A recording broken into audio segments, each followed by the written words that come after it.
All right. Hey, how's it, everybody? It is right around 5 p.m. West Coast time, 3 p.m. Hawaii time.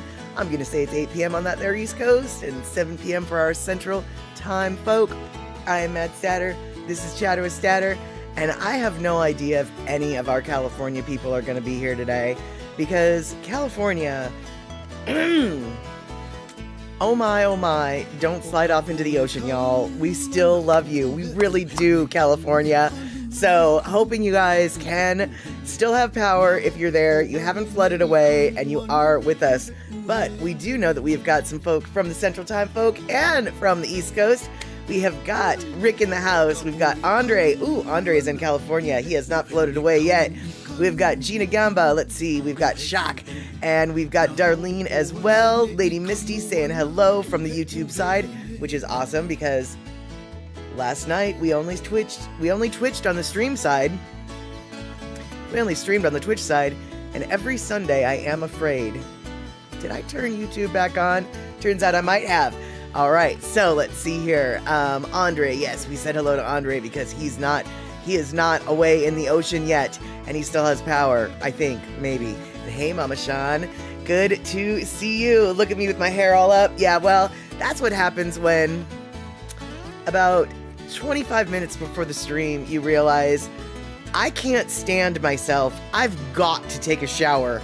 So I'm fresh and clean for y'all. So if we had smell-o-vision, it would all be good. But a half an hour ago, if we had smell-o-vision, you guys would be sending me to California to get washed in that rainstorm. All right then, so a little too personal, I'm sure. Why don't we get this party started and we will continue with wherever the chat takes us.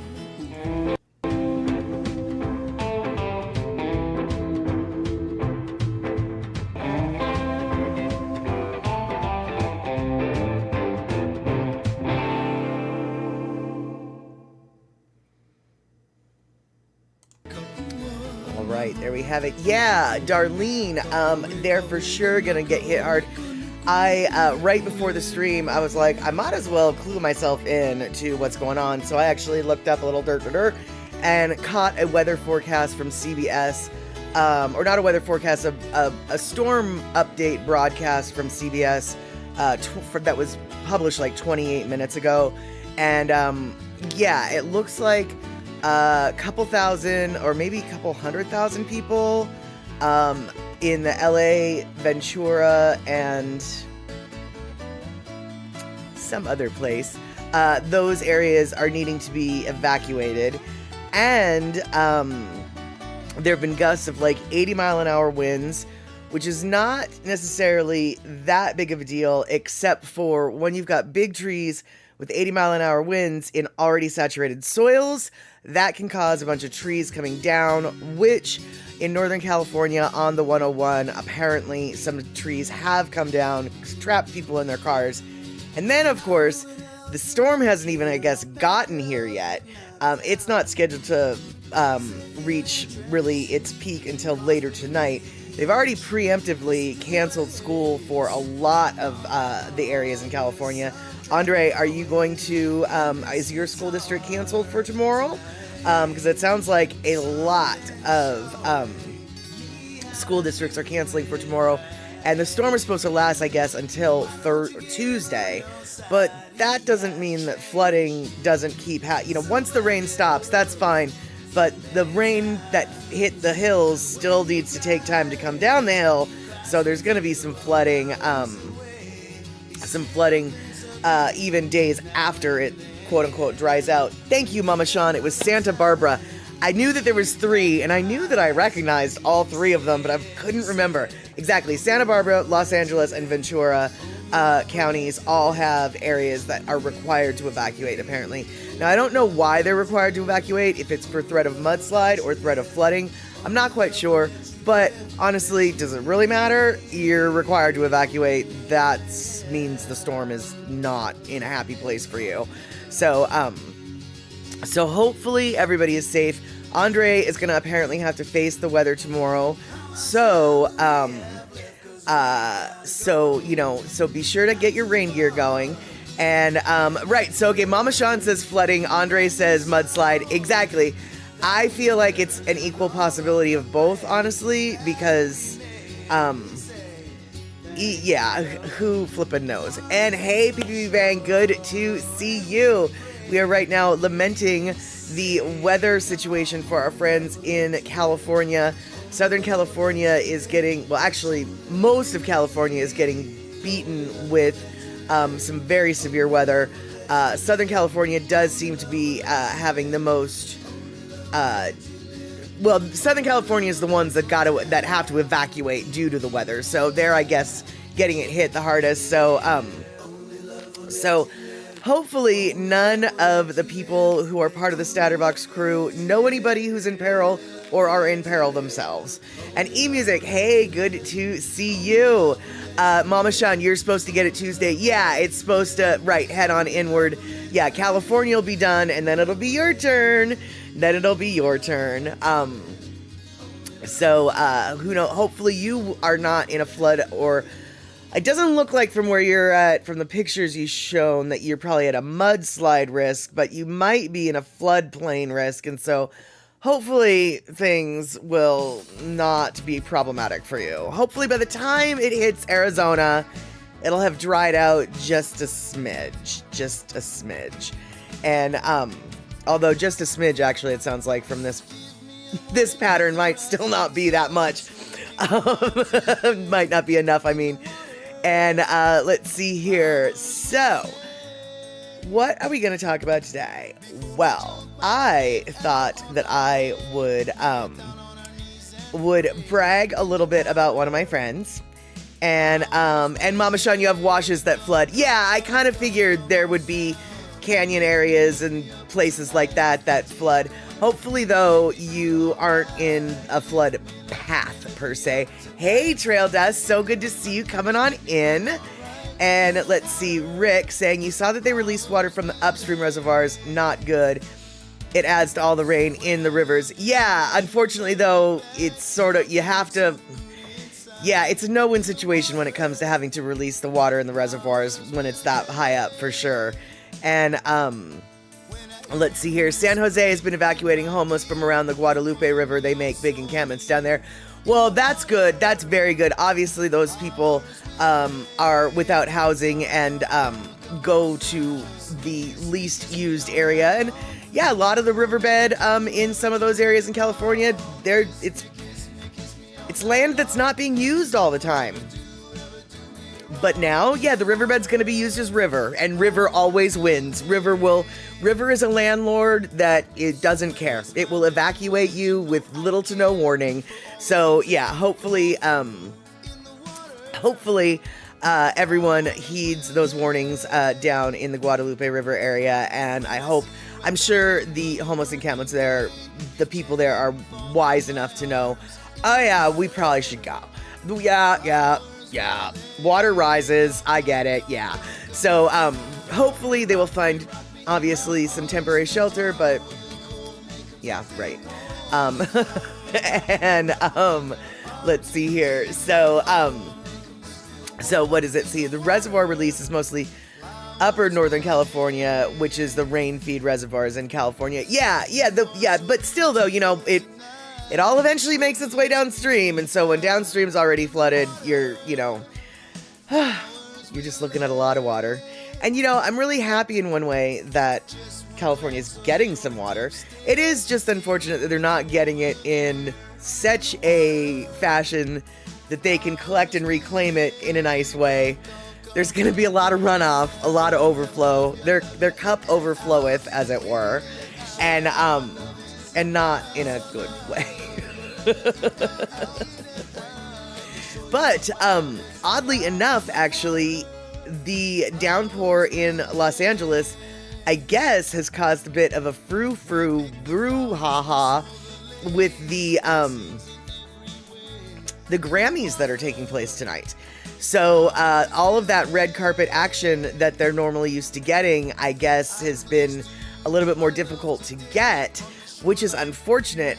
But I can say that my friend, who I used to know back in the day when we were punk rock miscreants, back in the 1900s, Back in the 1900s, I knew a gentleman named Jesse Dayton. And Jesse Dayton was a punk rock country musician who traveled as an opening act for my favorite band, the Super Suckers, and then, of course, has headlined his own tours, etc. Jesse Dayton has spent his entire career going through all of the genres of music, from country and western to rock and roll to punk rock to blues to rockabilly, and all of the American southern, genres, basically. He was nominated, finally, for a Grammy this year, Best Contemporary Blues Album. And even though this is not a red carpet picture, this is a picture of Jesse and his wife on the way to the ceremony this morning, because the ceremony started at noon this afternoon, West Coast time. Not the televised ceremony, but the actual ceremony that was from the beginning, non-televised portion that does all of the tinier, nitpickier, obscure topics that nobody really cares about, like the best country song, the best traditional blues album, and the best contemporary blues album. Frankly, I was really surprised these were categories that were in the preview show, not the regular show, but whatever. Jesse and his wife, whose name escapes me, I cannot remember, I've never met her, forgive me, but Jesse is wearing a remake of Elvis's 1970 Houston, let's see here, what is it? The 1970, oh god dang it, I had notes. The 1970, Elvis wore it, 1970 Houston Rodeo Press Conference. It was a remake of an Elvis suit that Mr. Jesse Dayton is wearing, and Shakalak, I thought you said Samantha. I did say Samantha. It is Samantha Fish and Jesse Dayton are both the ones that were, it was a duet, and they were both nominated, obviously, for the one song in the Contemporary Blues Album category. However, I don't know Samantha. I never partook in the Devil's Lettuce with Samantha. I never distributed the Devil's Lettuce to people like Samantha. Jesse Dayton, on the other hand, I have distributed some Devil's Lettuce before legalization was legal. And I may or may not have been on his tour bus time and time again to partake in the Devil's Lettuce. But I'm not saying that he does smoke the Devil's Lettuce. However, I will say this. This is one of my favorite Jesse Dayton songs. I'm going to share it with you right here, right now. And, well, you decide if he smokes the Devil's Lettuce. Y'all still got me thinking about how I'm going to explain my glaucoma problem tomorrow. How can I get one of those little cards? My back hurts. Moved to Colorado, she said. Some say when they got high on the White House roof, and old Merle Haggard, he used to smoke that hooch. Yes, there's a tale or two that tell on old Jerry Lee. That's a killer from Faraday. Well, my favorite country singer is Johnny Cash. And back in '68, he loved to smoke that hash. And if it's alright about you, well, by God, it's okay with just me. So let's all get started and listen to George Jones. We'll get higher than some hippies on a helicopter ride. Roll out the home run. Well, honky tonk song, you know the one. Honey, you sing the low part, 'cause I'm gonna sing mine high.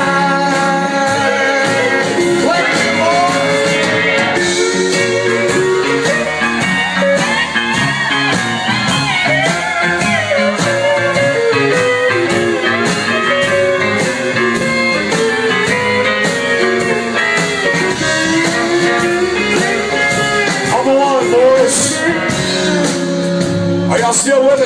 part.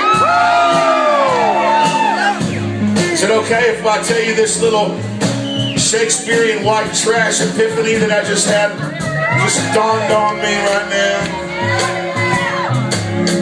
We're playing the Willie Nelson 4th of July picnic in Lukenbach, Texas. My parents and Mama and Daddy had traveled all the way from the big thriving metropolis of Beaumont, Texas to hear their boy play at Willie's Picnic. They were not too impressed by me playing at the Grand Ole Opry, but when it came to Willie's Picnic and the Lukenbach, they loaded up the Cutlass Supreme, stuck in a red-headed stranger in the 8-track, and drove 4 hours to go see their boy play.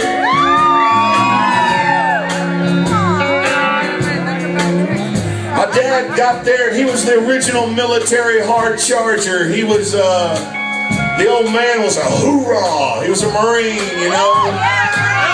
First one off the boat, last one off the beach, boy.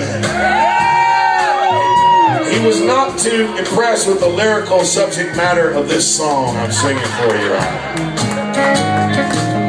So he left my mom hanging out on an igloo cooler drinking beer with David Allan Coe. Oh yeah, that's right. These people over here cheer. He's a legend, but he's a creepy legend. You don't ever want to see your mom kicking it with David Allan Coe. That means something went wrong in your life. I asked her a week later, what was he like? She said, he reminded me of Pirates of the Caribbean. He had little tattoos on his neck and beads in his beard, and I thought to myself, not exactly Johnny Depp, but you're my mom, so I'm gonna roll with you on this shit. Old people say the weirdest things. And the old man had walked through about 12,000 people all the way to the other side, and he ended up at a porta potty hanging out with 2 lesbian girls from Austin who looked like they had Don King in a headlock. I bring this up because it's a strange thing for an old Marine. Anyway, if you're wondering why I'm telling you this story, it's how you keep a marriage together for 57 years without giving your shit away. Let's give them a hand.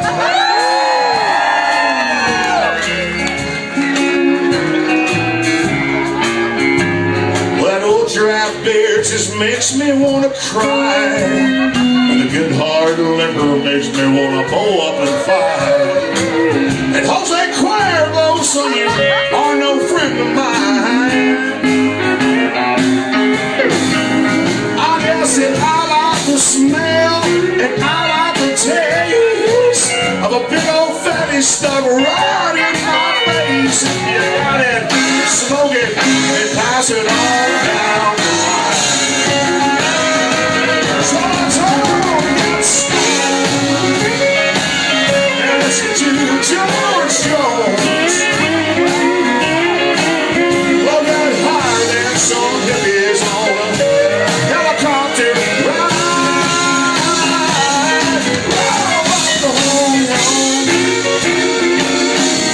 Well, a honky-tonk song, you know the one. Why do you sing the low part and I'm gonna sing line high? Hey brother, you sing the low part and I'm gonna sing line high.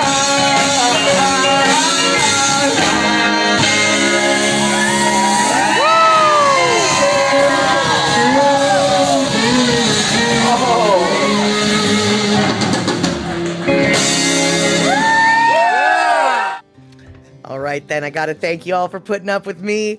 I love that song. I love every excuse to play that song, and I want to thank you guys for bringing that hype train to a level 2. That was super awesome.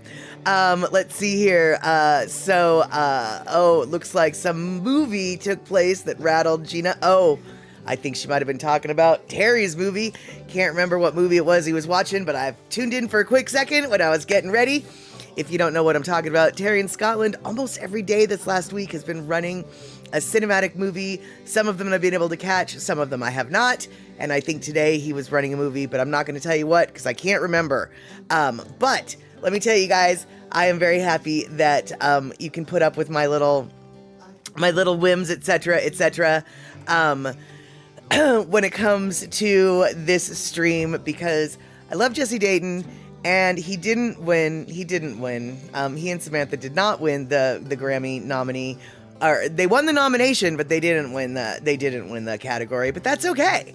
That is okay. And yes, we did run the opening credits. Shock. Well, at least for this show, we ran the opening credits.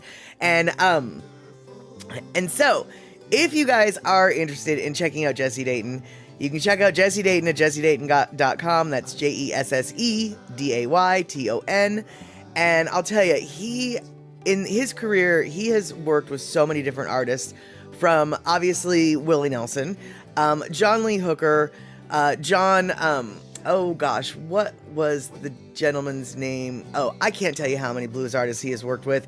But not only does he play rock and roll and his own brand of hillbilly whateverness, he has written a few soundtracks for movies by Rob Zombie.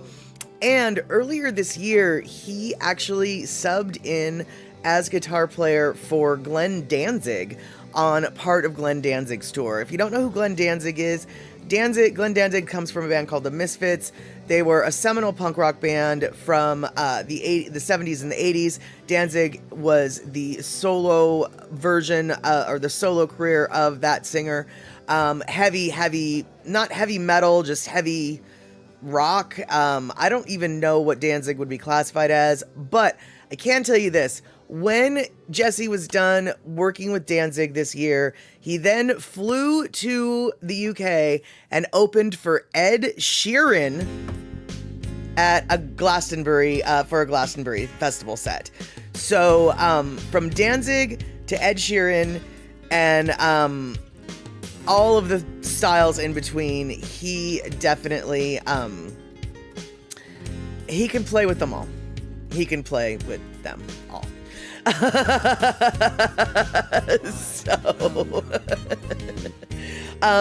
Darlene, Ed Sheeran. Yeah, a lot of people like Ed Sheeran. I was a little bit surprised. I was like, wow, you're opening for Ed Sheeran. Okay, who thought that bill? But somebody thought that bill, and it was a very successful bill.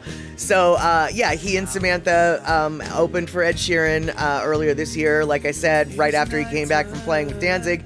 And if you know who Danzig is, I wish I had a clip to explain to you just how not the same that is. But alas, I might have to to bring that up at a later date because I don't have anything prepared for that. But I know you know who Danzig is, Andre, but I'm not sure everybody else knows. So you can appreciate the depth and breadth of what Jesse Dayton does. But, okay, you guys, so, Shock, you have no clue. Yeah, I'm not at all, really, there is no reason, unless you are into underground rock music in the 80s, you wouldn't have any reason to know. Lady Misty, you saw Danzig way back in 1999. Right, there you go. Danzig, yeah. Danzig is very well known amongst a very, very niche population. And, the movie Terry's playing is called Whiplash. Okay, gotcha. Not Whip It, which is the roller derby movie. Whiplash, which is I don't know what it is. It looked like it was about theater. Yeah, no, it didn't look like it was about theater at all. It looked like it was about band, some kind of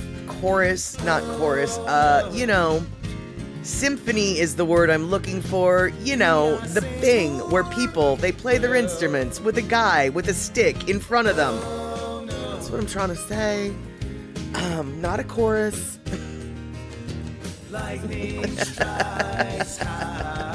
Oh, it's about abusive drum teacher? Okay, a jazz drummer in a music conservatory. Got it. Okay, there you go. And let's see here. And Darlene, you were raising 3 girls. Well, they might know who. Let's see here. He has a decent following, but he is good. Good to know if Edge. Wait, hold on. Well, you actually, your daughters might know who Danzig is, Darlene. You might not know, Darlene, who Danzig is, but your daughters might. And let's see here. Darlene, oh, they know of him. Right, okay, there we go. Exactly. That's totally, so if I remember correctly, they're roughly my age, and so it's totally their era. And I have no doubt in my mind that most of you will recognize the Misfits shirt, because the Misfits are such a seminal band that people don't realize they're a band. Kids these days, and yeah, you can quote me on that, wear the shirt, the Misfits shirt, not realizing that it is a band t-shirt from like the 80s, and they just think it's a cool looking shirt because the logo, the graphic on it is quite iconic. And yeah, anyway,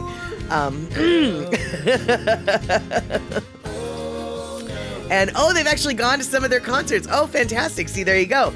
And the Misfits are on tour this year. Yes, and Jesse actually, that's what I was saying. Jesse actually played with them this year. That's what I mean, man. Like, Jesse can go from the Danzig Misfits to flippin' Ed Sheeran in like a week. Very, very bizarre. Very, very bizarre. In fact, I do remember one time when I was on his tour bus, he came off stage, took off his cowboy hat, took off his Western clothes, and like literally in the span of changing hats and changing jackets, he went from this little cowboy, country style singer to a punk rock dude ready to go be punk rock. And so I had to laugh at him about how he was like Superman, goes into the restroom and comes out a whole other persona. Oh wow, right on, Lady Misty. Glenn walked right past you. That is so awesome. And Andre, you speak the truth. I wish you were making this up, but you're not. You speak the truth, Andre, yes you do.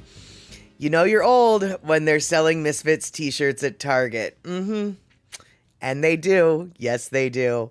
But what really makes me feel old is kids who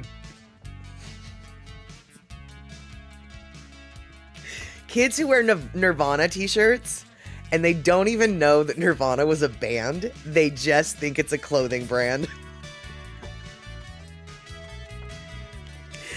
And I just want to pat them on their little head, their poor little heads and explain to them.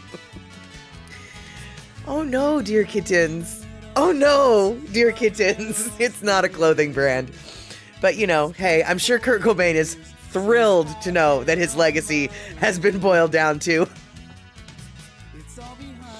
a t-shirt brand. And if you knew anything about Kurt Cobain, you would know that no, he would not be thrilled. But yeah, exactly. So,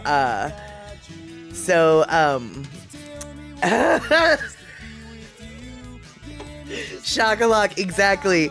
Hey, you 3D printed the save icon when shown a floppy disk. Yeah.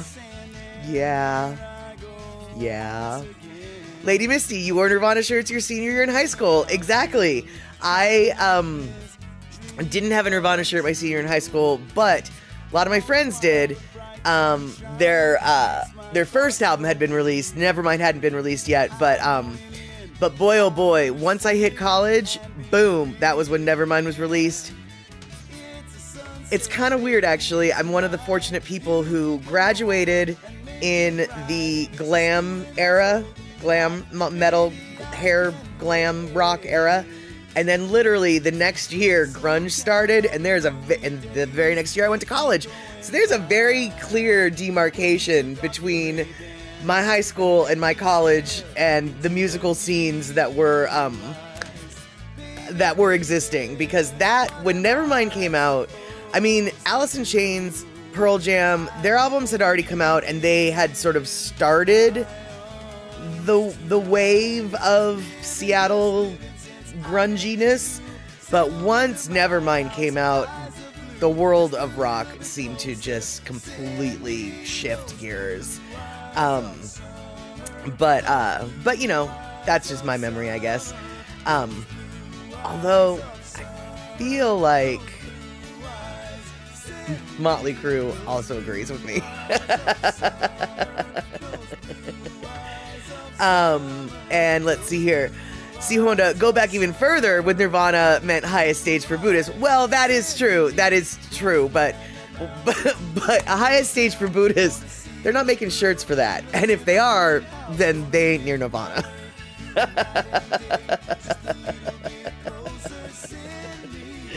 And let's see here, Lady Misty, you love Alice in Chains. Alice in Chains is really amazing in the sense that even though their lead singer died and they replaced him with a new singer, the new singer is so similar sounding to Lane Staley, the original singer of Alice in Chains, that you know, it is amazing how much the band still sounds the same. And I know that a lot of it is because Jerry Cantrell, the guitar player for Alice in Chains, is basically the one who wrote most of the songs, and so he's still around. The sound still sort of stays the same, but I think it's so fantastic. And what I also think is fantastic is the original bass player, Mike Starr. Even though he was kicked out after the first album and he was never invited back to the band again, his mom is still such a fan of all of the things that Alice in Chains has done. She still waves the Alice in Chains flag like nobody's business. You talk to her for 5 seconds and she will let you know that she is Mike Starr's mom, and that she absolutely loves Alice in Chains. And if you want to know anything about Alice in Chains, or if you want to get to an Alice in Chains concert, you know, with you know, get on the list, and you like live in, you know, some weird backwater town that, you know, they're playing, you know, in St. Louis, Missouri. It's not a backwater town, I know. I'm sorry, that's not really what I should never have said backwater town, because Alice in Chains actually plays big cities still. But you know, even if you're not like in Seattle or whatever, she will do her best to get you on the list, to get you tickets, to blah blah blah. I love Mike Starr's mom.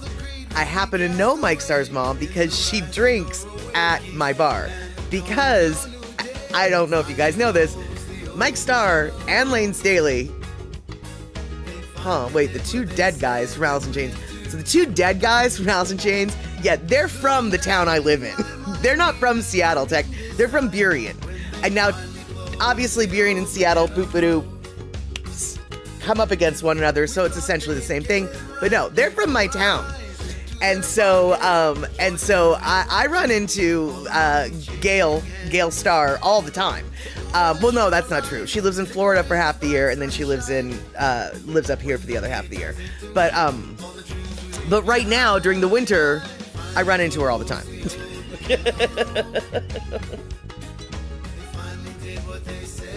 All right, so let's see here. They played the Battle to Death. What is it? And all right, so Gina, don't underestimate kiddos. Learned about the Beatles, Creedence, Doobie Brothers, and others growing up listening to the radio. I know a lot of music from, oh yeah, absolutely, from way before your time. Absolutely, totally, dude, absolutely. And let's see here. Shock, a friend of yours told you that I dressed like Seattle grunge back in the day, and you had no idea what she was talking about. Well, what you did. So basically, it sounds like you dressed for comfort. You might have worn cut-off jeans with flannels underneath it. No, with long johns underneath it and a flannel overshirt, because that's what grunge is. And let's see here. And Darlene, no, Gail is super nice, and she has got stories like nobody's business. And let's see here, Andre, your generation didn't trust hippies because they were not so good at being parents. Well, Yeah, you said it, not me. But yeah, some of the hippies were definitely questionable parents. Some not so much, oddly enough. And I don't understand how they reconciled this, but one of my classmates, his parents were the biggest hippies. Like, they dressed like hippies, they ate like hippies, they had the VW van, the whole nine, macrame all over the house. Like, I mean, they were hippies. And his dad worked for Lockheed at nuclear subbase Bangor with my dad.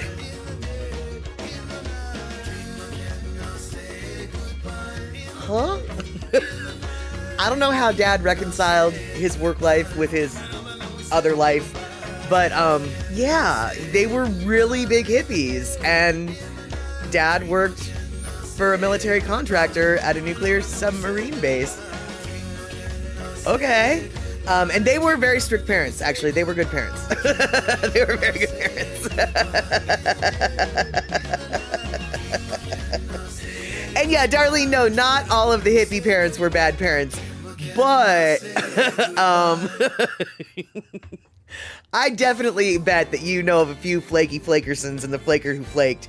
And I sure as heck can think of a few of those, especially actually in Hawaii. Not to diss Hawaii because I love Hawaii, but let me tell you, in the 70s, there was a lot of flippin' hippies in Hawaii. I mean, there might still be now, but in the 70s, there was a lot of hippies in Hawaii.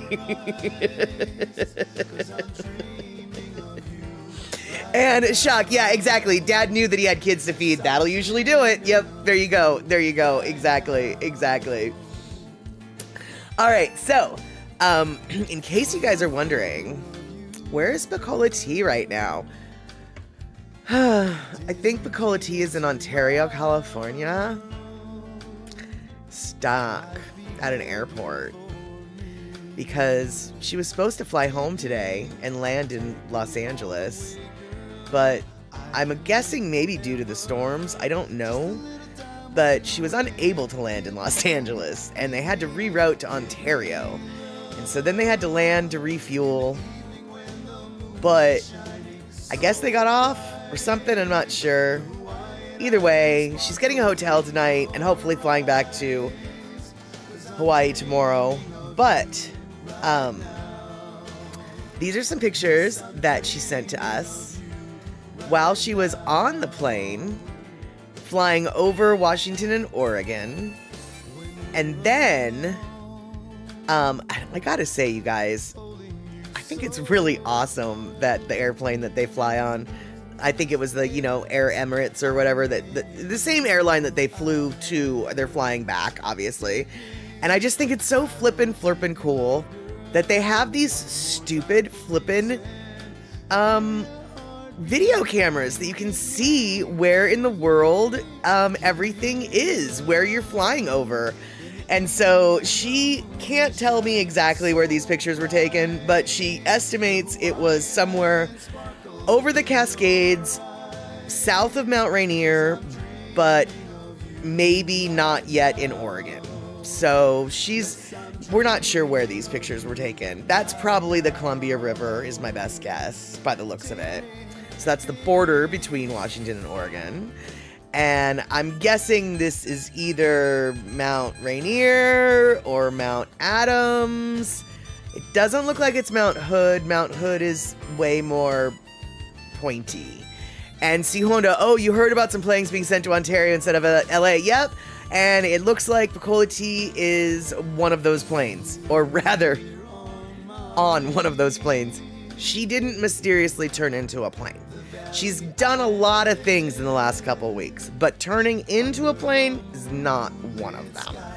But what she did do, and it took me a second to figure it out because I'm not smart, but she did go here, and you guys might know where this is, so I'm not going to tell ya until you can maybe guess.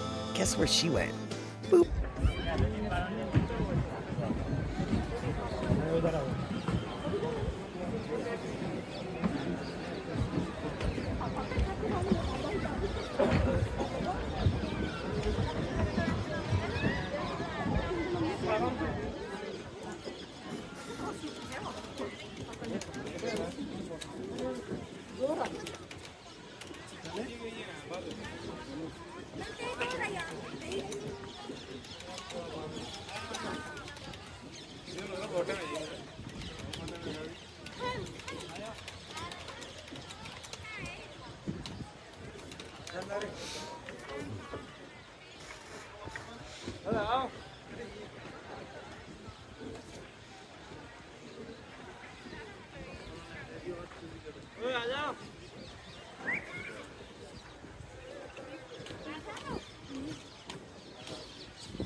There, you know it. You guys are so smart.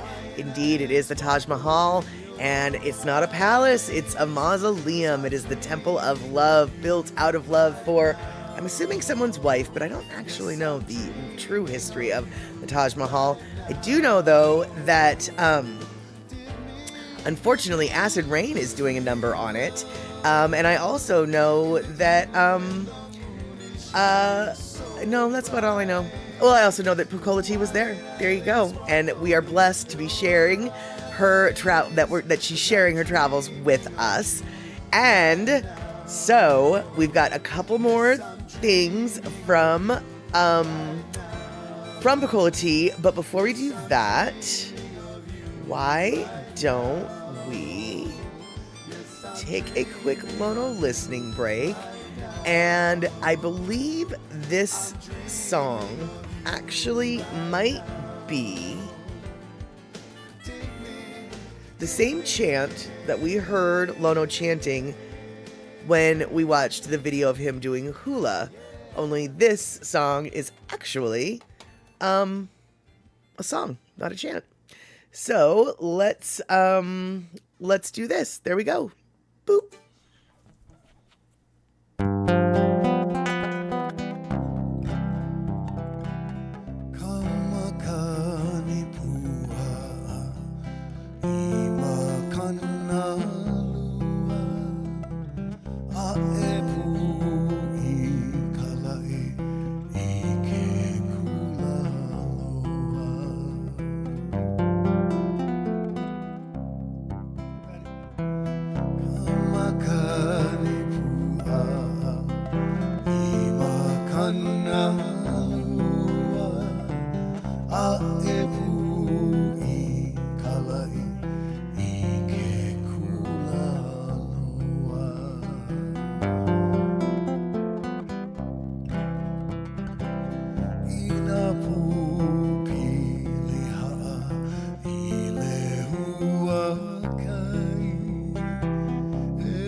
All right, there we have it. So, one thing I would like to remind you guys is that Makanalua is the name of the peninsula that that Kaulapapa is located on.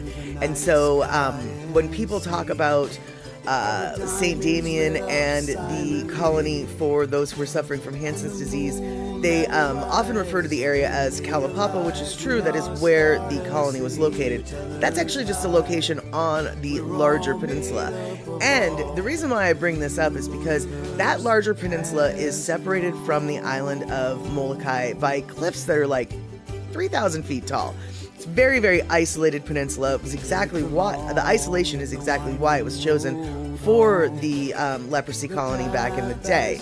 But you have to realize there were actually Native Hawaiians who lived there prior to the colony taking over. And eventually those Native Hawaiians actually had to be relocated to a different part of Molokai, even though that was their traditional homeland. And I bring that up because within that that area of the Makanalua Plains, they have all of the different islands back in the day had their own dialect, had their own way of speaking the language. And within the areas, you've got different dialects. When the missionaries came and took over, they decided that there was no B letter in the Hawaiian language. B as in boy. Well, actually the sound B was used by a portion of the people who lived on the islands. And one of the ways we know this is because there is a heiau on the Makanalua Peninsula that is dedicated to Boki Ku Manu Manu. Boki, B-O-K-I, Boki Ku Manu Manu. And that is the dog god of the Makanalua Peninsula, and it is the dog that would let the locals know. Actually, there's a lot of lore in regards to Bokiku Manu Manu. Lono has a song called that, and there is a hula that is based on the legends of the dog of Molokai. And it's not Pokiku Manu Manu the way you might read it in modern day translations. It actually is B. I verified this with Lono. I was asking him, like, why is it B, not P? And he was just like, look, all I know is that his Kumu, who taught him the traditions, called it B. Boki Ku Manu Manu. And that Kumu was Kavahahini Kapahu. All right, let's start again. Kavahine Kapu Hele Ika Pokane was the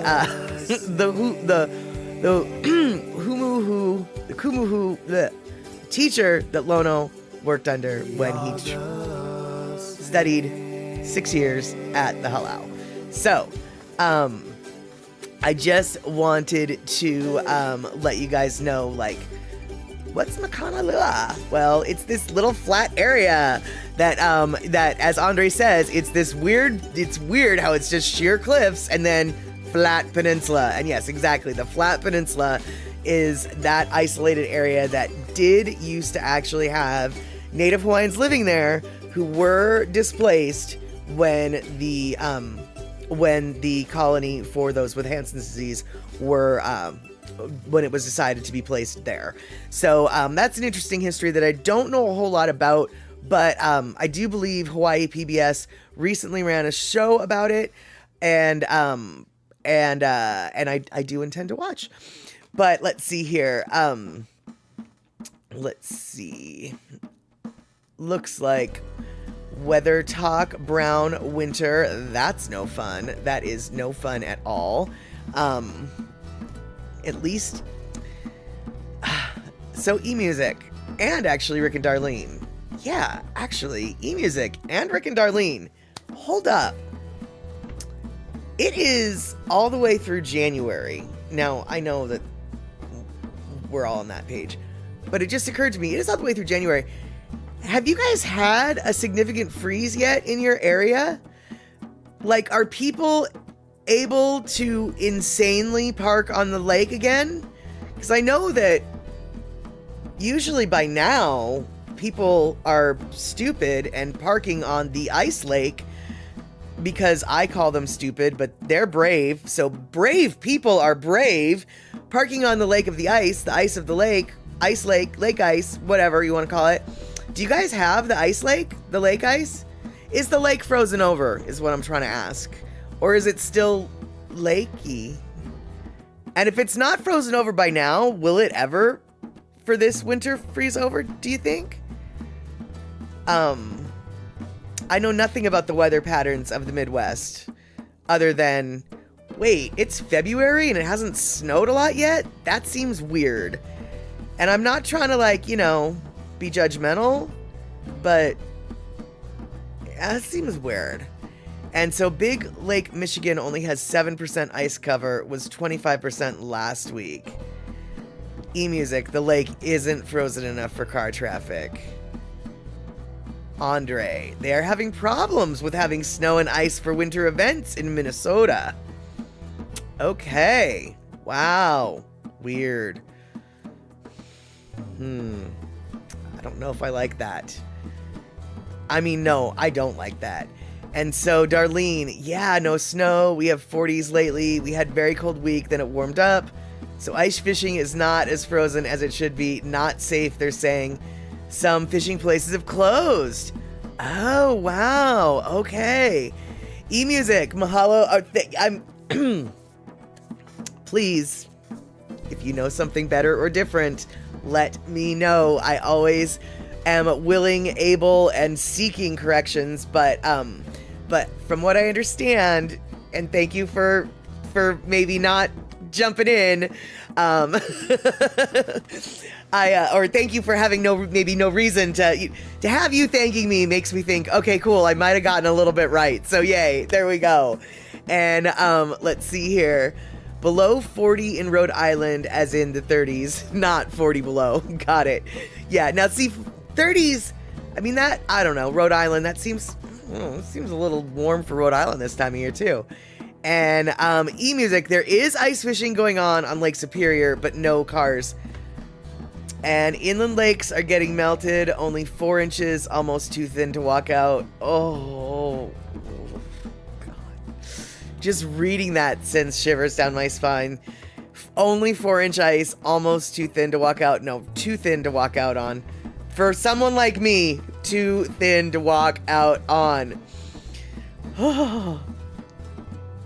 And, Rick, the snow... See, okay, I thought that there was a snow carving festival that was happening sometime around this. And so, the snow carving festival last weekend had melting sculptures. Oh, how annoying and frustrating. And just, because I remember, you guys have shared that winter snow sculpture thing, which is super awesome. I mean, honestly, really, it seems like if winter's not going to freeze enough to freeze and make it so you have ice fishing and ice sculptures, then it's not worth it. And so, yeah, was it 2 years ago? Are you sure it wasn't last week, Rick? Because it feels like it was just yesterday. Yeah, I totally remember that you sent the pictures. They were super awesome. The sculptures were like amazing. And eMusic, really, you only need, you need around 2 feet. Okay, for a second I thought it said 2 inches, and I'm like, you've got to be kidding me. Okay, you need 2 feet depth or more to drive on ice. Okay, that's good to know that is the metric. I don't feel comfortable still with it, but that's good to know. But don't quote you.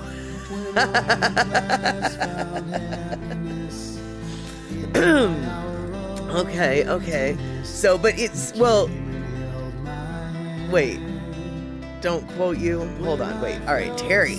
Terry's coming in, subscribed for 27 months in a row. Hey, Terry, so good to see you.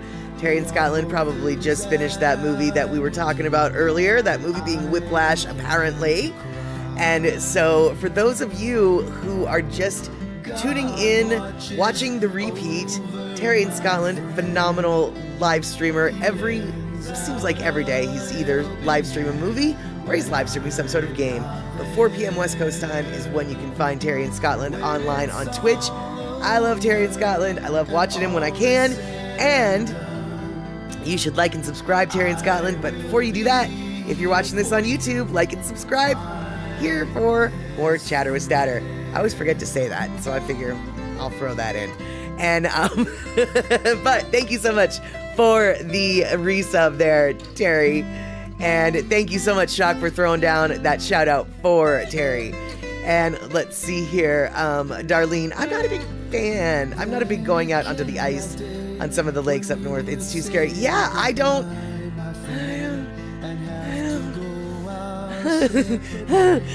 starting to hyperventilate just thinking about it. And eMusic, that is so funny. I can see myself doing that. After you moved here and walked on a frozen lake, you bragged that you can walk on water now. That's silly and stupid, and I would totally do something exactly as silly and stupid as that. Yep. And so, Garrison told us all it's easy to walk on water in Minnesota in February. Well, apparently, maybe not so much, Shock, from what it sounds like, because it's February right now. It might be a little bit dangerous to walk on water in Minnesota in February. And, I'm not a fan of driving on ice or driving in the surf either.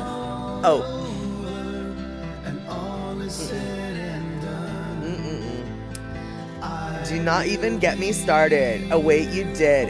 I don't like cars on the beach at all. I don't like cars on the beach for my safety, but even if I'm safe from the cars on the beach, seeing cars on the beach makes me panic internally for 3 reasons. First, oh my god, that salt water is not good for their car and it's getting all over their undercarriage. Oh my god. First off. Second off, oh my god, what if they get stuck in the sand? What if they get stuck in the sand? What if they get stuck in the sand and then the tide comes in? And then tides comes in. And fourth off, oh my god, what if they get blocked off from their entry route by the tide coming in and their water and they get stranded? And oh my god, that is the internal panic that I have. And it's not even my car. And I'm not even in the car. And I'm not even a guest of the person in the car. Yet I still take on that panic. I don't like cars on the beach.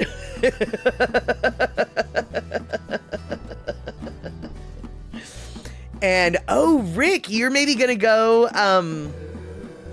you're gonna maybe go chase the solar eclipse in Ohio on April 8th. Nice.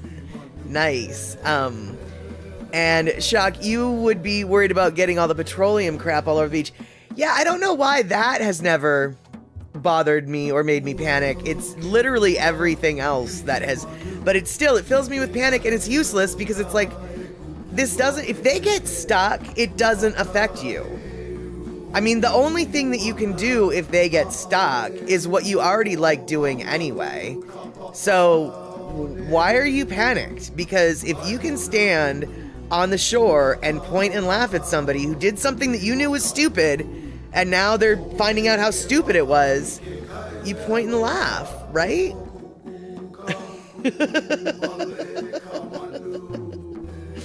And Andre, let's see here. They were having to tow all these, yes, exactly, all these waterlogged cars on the beach with the high waves at, Pismo Beach, I think it was. I saw pictures of trucks and campers, and I didn't even understand what those campers were even doing that low on the beach to begin with. Like, are you flipping nuts?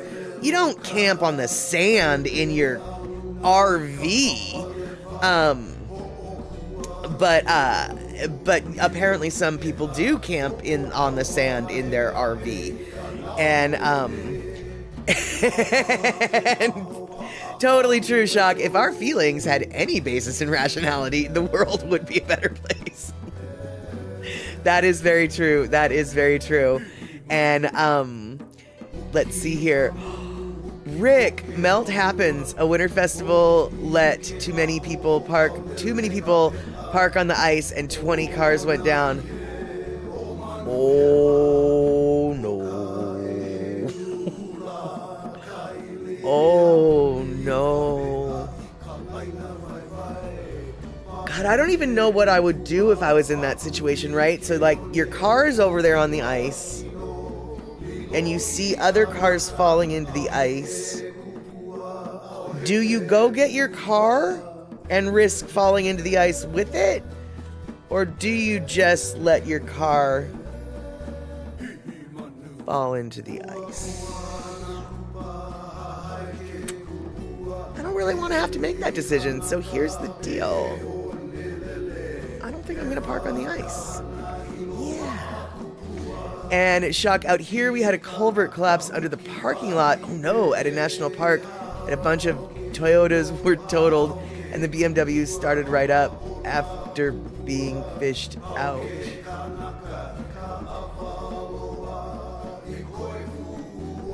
How is that possible?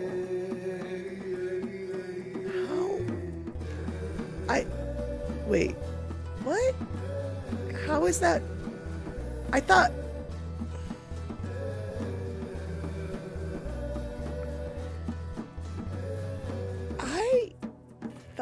that once a car's engine was put underwater. Okay, well the point is the cheaper cars couldn't handle being dunked. I just thought that once a car was flooded out, your engine was messed. But really, you can actually survive. An engine can actually survive a dunk. Interesting. I'm stunned to hear this. And Terry, I see what you did there. And you know why I see what you did there? Because I watched the concert that you showed, Taylor Swift, just a few days ago. And those cars and their owners, they are never, ever, ever getting back together. And, oh, it's not the engine, it's the computer processors that are flooded. Oh. I hadn't thought about the electrical components.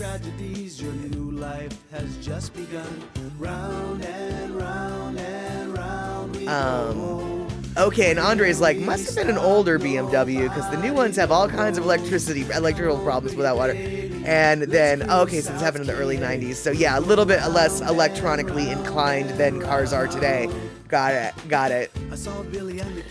Huh, interesting though. I truly was under the impression that it didn't really matter as long as, like, that's why you didn't want to, drive through streets that are overrun with water, because you don't really know how deep it is, and if it gets to a certain level in your engine, it just floods out your engine. That's what my ignorant thoughts on how that worked were. Clearly, I don't know what I'm talking about. We know that. And let's see here. They have processors for heated seats these days. That is true. I have my heated seats permanently taped to don't turn these on. So, and let's see here. Okay, so it was actually 1989, 63 vehicles. That's a lot. Nobody got hurt. They were in the Spanish ballroom doing the contra dancing. Don't know what contra dancing. Oh, the engine needs air, not water to run. So maybe that's what it is. Oh, which would explain this thing that I keep hearing Jeep owners talk about, a scuba attachment on their Jeeps that let them go through deeper water. Because alright, I think I get it. I think I might get it. Or snorkel, not scuba, right, snorkel. And so, Andre, it goes out if your exhaust gets too much water and it freezes up the engine and it has to dry out, you know, because it happened to you. Oops. That's the best way to learn, though. Take it to the limit. That's where you take it over the edge. That's where you find the edge. That's where you find the actual limit. When you go over it, it's like, oh, yep, that's where the limit is. I see now. And let's see here. Big Jeeps have tall exhaust and intake pipes. Well, yeah, but it also sounded like something I don't know what I'm talking about, so I'm just not even.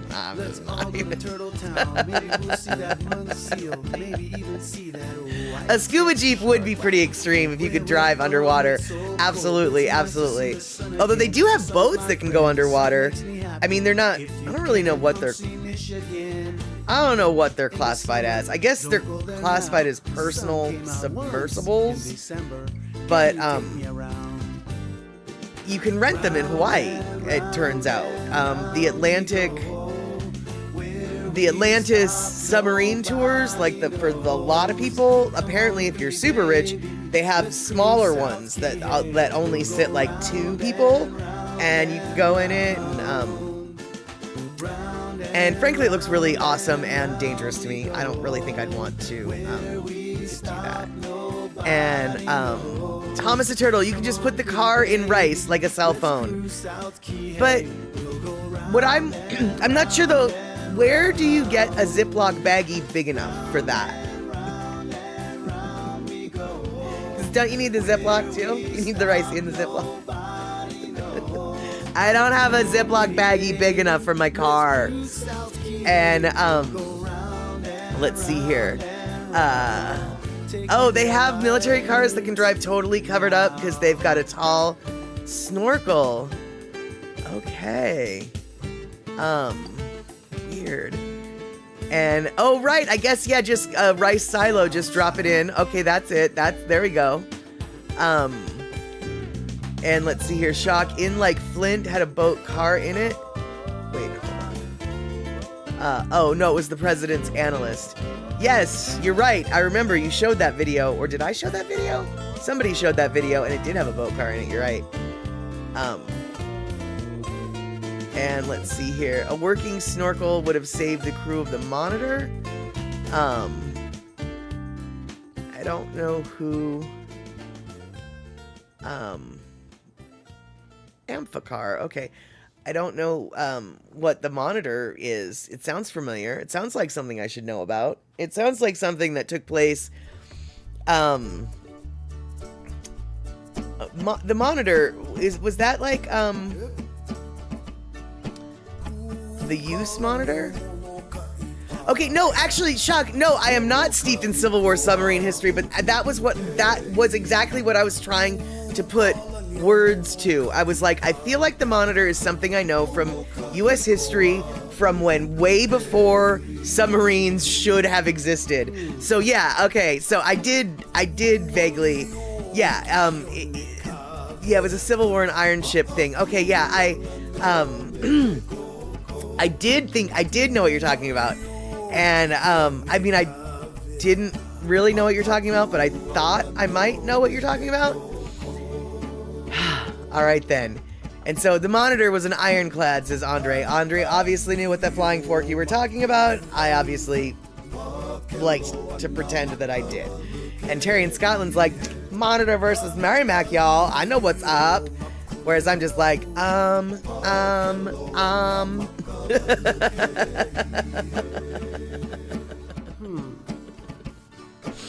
And it was built too low to the water for good ocean handling. Fair enough, fair enough.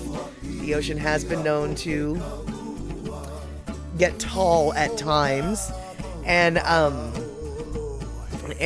you know, well, yeah, bad design. You don't know till you find out. And Shock, you have a bridge here called the Monitor Merrimack Memorial Bridge. Bridge. See what I did there? Bridge. They had to make it in a hurry. Okay, got it. Well, and they probably, I mean, you know, given the circumstances and the time frame, they probably didn't have a whole lot of time for test runs and prototypes. So it does stand to reason that it's like, yep, this is the first one. Yep, it's our final design. Yep, it's also our prototype. Yep, we're gonna find out. Yep, we know. Yep. And the Merrimack scared the junk out of the Union Navy. I don't know what the Merrimack is.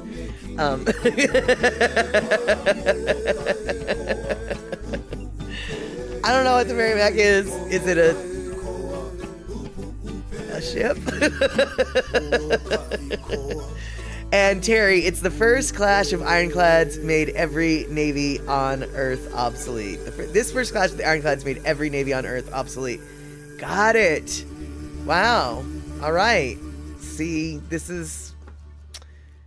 People say that I'm smart, and I say, no, I'm really not. And this is exactly why I say, yeah, no. I'm really good at fooling people, because I'm not smart. Not like this.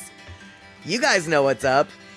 It was an epic sea battle, of course. And I'm like, I don't know. You can quote me on that. All right, so, and we've only got 15 minutes left, but we've still got several Pecola T videos left. I don't know how or why we got off on a naval military ironclad submarine combat situation. And we don't need to revisit how we got here, because I'm sure we got here legitimately. We always have a path. We always have a path, no matter how serpentine the path is been taken. We do wander, as it were. And so let's see here. The Merrimack was actually the CSS Virginia, an ironclad ram made from what was left of the Merrimack.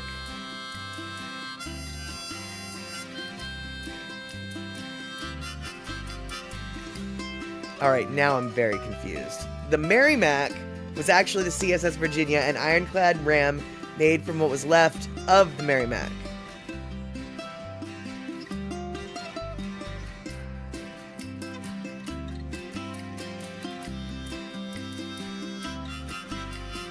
So that there was a...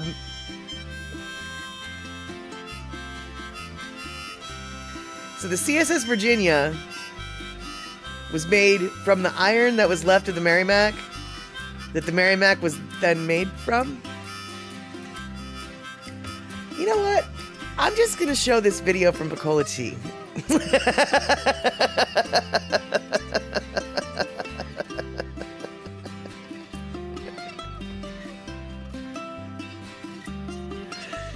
So, USS Merrimack got all Boro Boro bust up, and the Confederates stole it.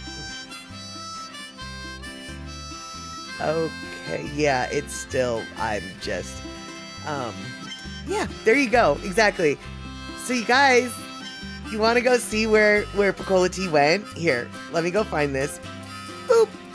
Yeah, we're just going back to India, you guys. We're going back to India. I don't even know. We're going back to India. And so now we're in India. Here we go with Pecola T.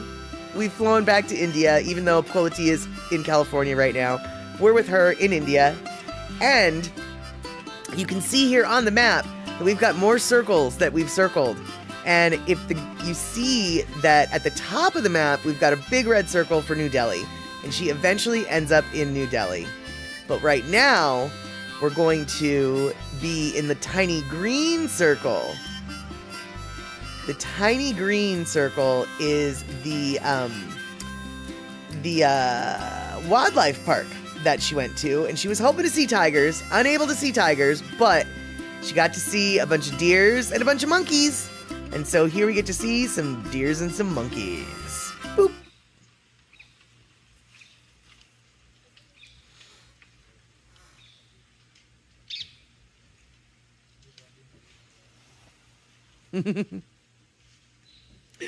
Exactly, Terry. I'll have a big Mary Mac, large fries, and a Coke, please. Exactly.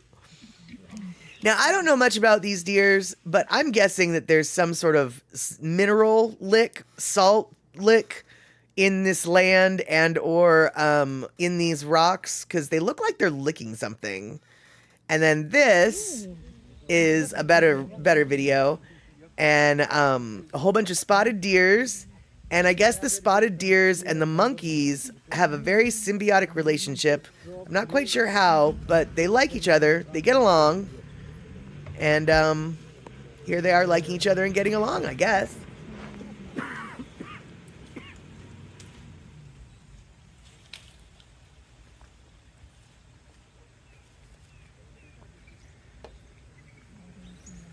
Okay.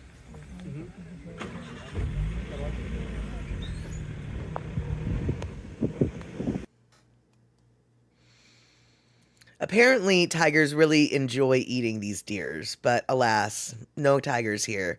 And this might get me banned from Twitch, but who knows?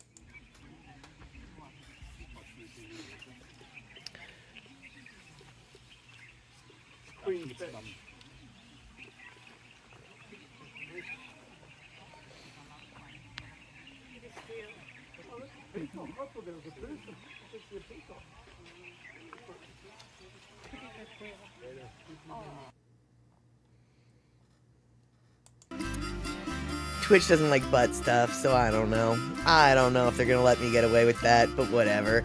And Andre, oh, so those are the same deers that we see running along Molokai, in Molokai, that have taken over Molokai. Got it, okay. So, so Bhakolati went all the way to India to see the deers that she has in her home state. That's kind of funny. I'm sure she didn't go there just for the deers, though. But that is kind of ironic, actually. And yeah, full service barbershop from stem to stern. Get you checked out. Monkeys doing what monkeys do. Exactly. And let's see here. All right, so one more, actually more than one more. Let's see, what do we got here? Oh yeah, okay, so this video was taken in the town outside of the nature reserve, and apparently there was some religious festival that was going on, because as Bhakolati said, there always seems to be a religious festival going on. And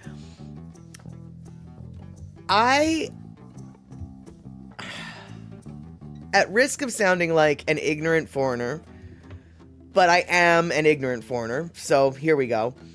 This video to me is quite honestly like, yeah, this is when I think of India, this is kind of exactly what I think of. Like, this 1.5-minute video is exactly what I think of. If I envision India in my head, this is it, basically.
I mean, from the random chaotic traffic pattern, that's actually, I'm sure, not chaotic. You know, the honking of the horns, the music, the niqabs, the you know, the brightly colored saris, the whole the dirt roads, the the big pink building, the whole 9 yards. Seriously, that to me was one of the most, like I said, I know that it's just like, you ignorant American, India is more than just this one thing. But seriously, that video contains like pretty much everything I would expect in a video of India. But Shock, you're saying that that your Hindu friend said that there is indeed a festival for every calendar date, and they happily steal other cultures' holidays and holy days too. Nice. There we go. So Pacola T wasn't exactly wrong when she was like, it seems like there's something every day. There is something every day. I would love, I calling in sick to work. I've got the holiday today. It's a holy day today. It's a festival today. And let's see here, Shock, you were in Dublin at Trinity College for Holy, and they had an area set aside for blasting music and throwing colors on one another. Nice. Yeah, that festival where they throw all the colors, that is such a wonderful, photographic festival, at least. And yes, clearly India never runs out of festivals. Absolutely. And let's see here, Darlene, it seemed quite loud though.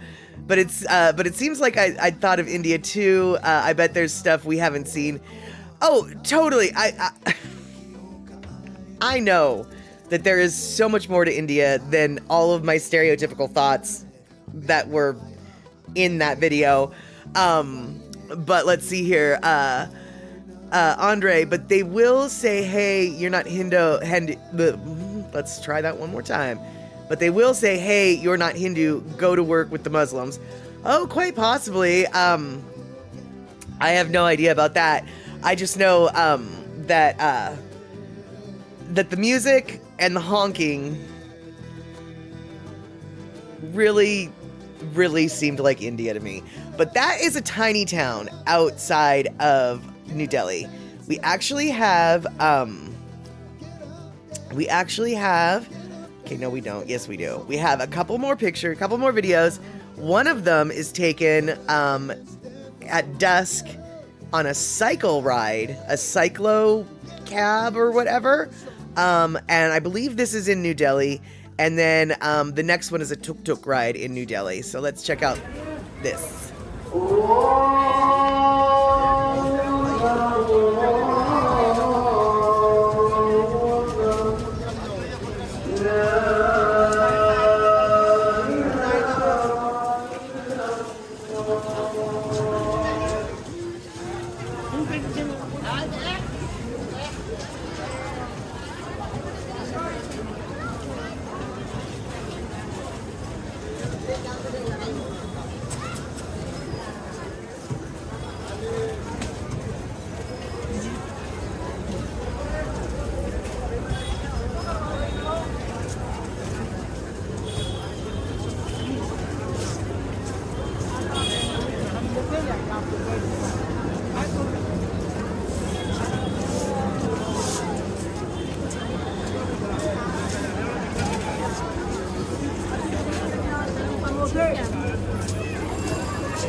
All right, and we've got one last video, and then we'll wrap it all up because we are getting very close to the edge of the bottom of the hour. And so let's see here.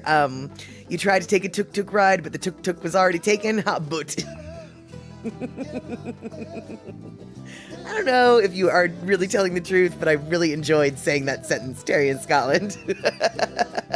Now, you can get on this tuk-tuk, Terry. Boop.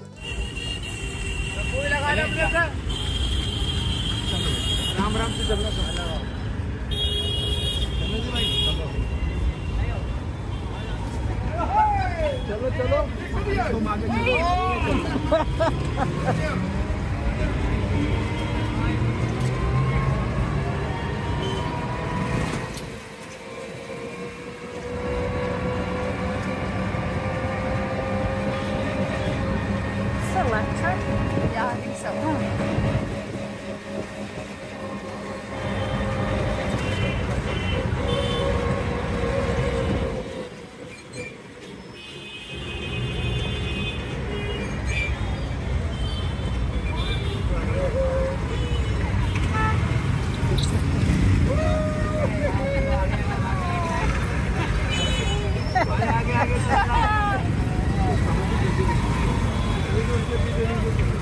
Another day, another tuk-tuk.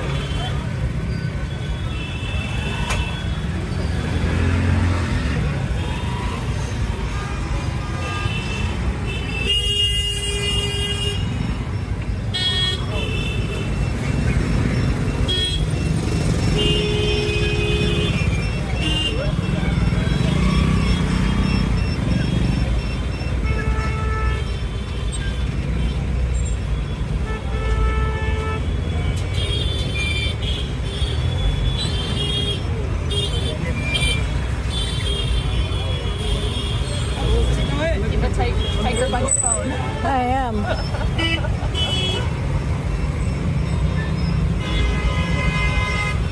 An iron grip.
Oh, eMusic. You just won the internet today. We overtime because we took too long. That is it.